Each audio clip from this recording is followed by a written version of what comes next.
radiant heat. So there's no air involved.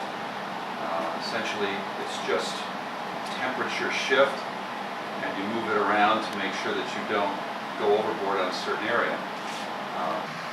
So it doesn't all have to be heated the same way, although it does all have to be fused.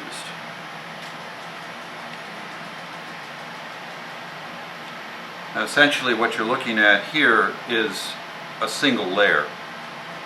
There might be a heavy application of that layer, but it's pretty much a single layer in much of this area of the painting. There are other areas of the painting where I have deliberately put on 2 or 3 layers without fusing. And in a few minutes you'll see why I did that. So in the beginning I did mention that I was using this level to keep the painting flat. If the painting were at an angle at this point, I would have hardly any control over how this is affecting my image underneath or where the paint is going. So by making sure this was absolutely level, that takes away one more variable for me. And when I would first demonstrate Encaustic to audiences around 45 years ago, this was what I used to call the ooh-ah moment, when people would watch the paint character shift. And all of a sudden, the beauties of Encaustic became more apparent.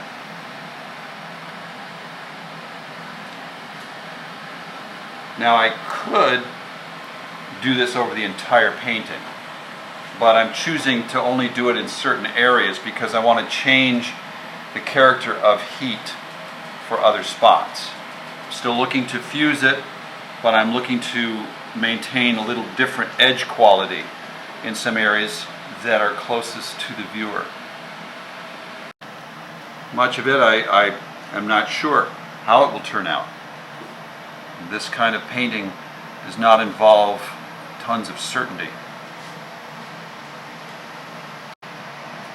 This is the sort of thing that you can only accomplish with something like Encaustic.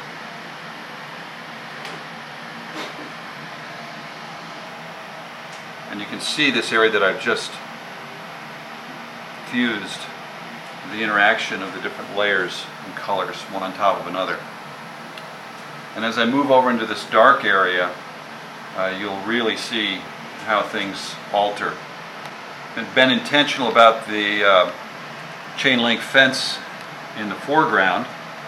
As I was drawing, as I got closer to the fence, I was focusing behind the fence, and I noticed the interaction between figure and ground. And so this painting is also an interplay between those things.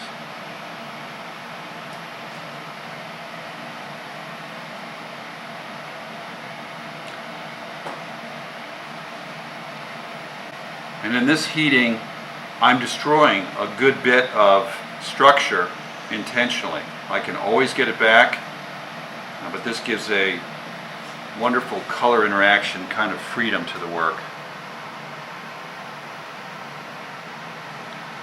So this thing is probably around 500 or 600 degrees. It's way hotter than it needs to be. I have at times used a rheostat to cool it down. I don't have a functioning rheostat at the moment. So I just use either motion or height to keep the surface of this under control. If I stood in one place very long, it would really start to run and do interesting things. And you have to be very careful with this as well.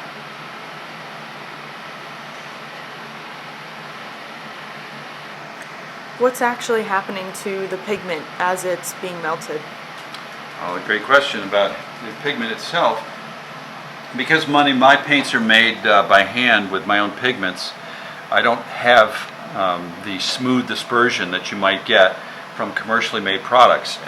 Dark colors melt before light ones, and if I put dark over light, I'm going to get a certain characteristic.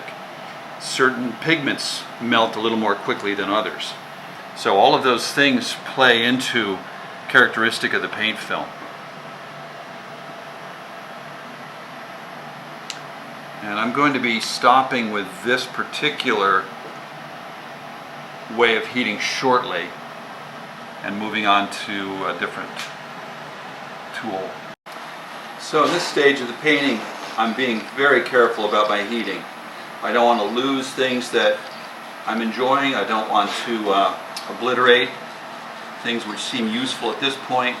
And there are other things that I'd like to see what happens when I really do melt them down. So there will be some stopping and going in the fusing process. And holding this hot air gun on lowest setting at about 650 degrees according to the gauge on here, to just allow me to gain some control with this image. And this is pure encaustic from start to finish. There was some underdrawing in it, but no other kind of paint is being used, and I'm really playing up what encaustic can do.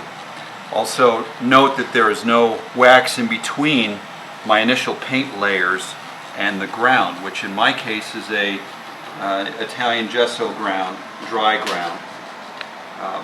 I find there to be a wonderful potential for interaction between those first layers of pigment. And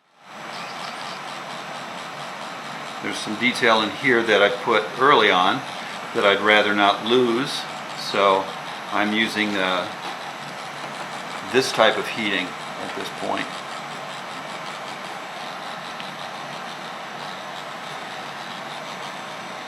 And again, I can go in and scrape and apply and move and interact with the paint in other ways as I develop this further.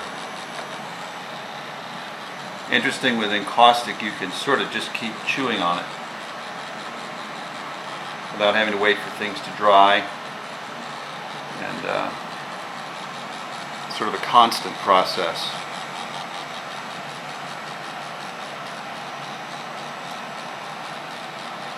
As soon as this cools to room temperature, it's set. So the term set is probably closer to what happens here rather than dry. There is no oily ingredient in this paint. It's just Damar crystals, beeswax, and pigment. No other additives in what I use.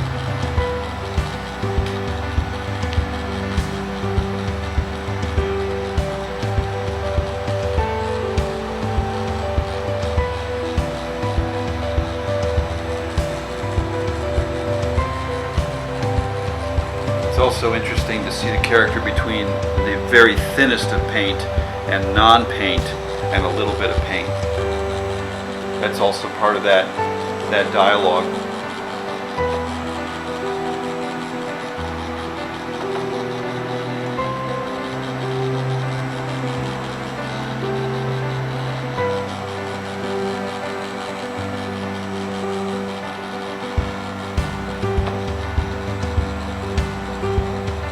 So this will pretty much wind up what I'm doing with this step, and I will be doing some scraping and moving paint around with razor blades later on. Looking for a slightly different pull for the pigment, so I'm using this.